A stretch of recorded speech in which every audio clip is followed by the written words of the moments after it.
Well, it's been more than 72 hours and there's still no sign of the McFarland city manager. But tonight we're learning new details about what's next for the city of McFarland and more about John Wooner's day-to-day before he disappeared. 23 ABC's Tori Cooper spoke to the mayor of McFarland. She joins us now live in studio with what she learned today and what are the next steps in this case. Tori?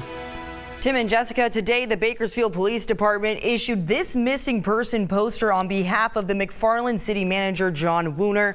Now, Mayor Cantu of McFarland says although this disappearance is out of character and hard on Wooner's family and the community, officials have to keep the city running appropriately no matter what. So tonight we are learning more about what the city has planned to do during Wooner's absence. We're still very dumbfounded. I mean, we don't know what to make of it, of him missing. Mayor of McFarland, Manuel Cantu, along with many other city council employees, have been hoping for the best ever since city manager John Wooner disappeared Tuesday night. It's not like him. It's out of character for him. So it's very difficult to try and figure out because you don't want to start thinking the worst. And yet at the same time, we want to stay positive. According to Cantu, after 57-year-old Wooner left the city of McFarland Tuesday night, he seemed fine emotionally, according to staff, and it was normal for him to take a city vehicle home with him.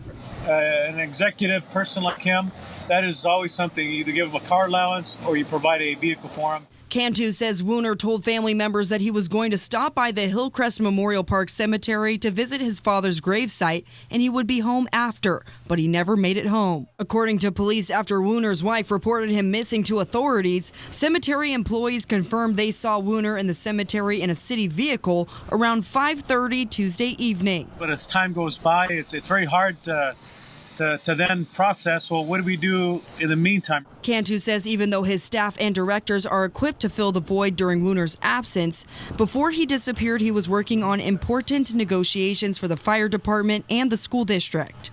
You know, like I mentioned, the county, we're currently working with them on a fire contract. We're also negotiating with the school board on some projects, the school district with projects.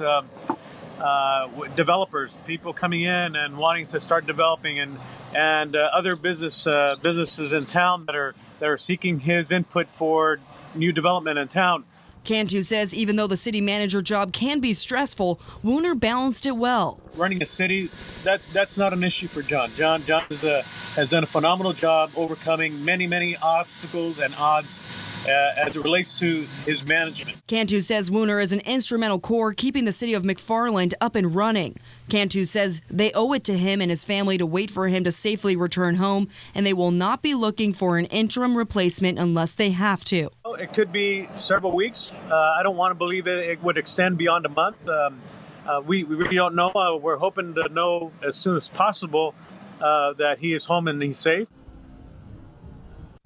Now, Cantu says if the city is forced to move forward, they will interview candidates to fill an interim city manager position, and then later the city council and committee members would decide on a permanent candidate. If you have any information pertaining to Wooner's whereabouts, you are asked to call BPD at 327-7111. But for now, live in studio, I'm Tori Cooper for 23 ABC News, connecting you.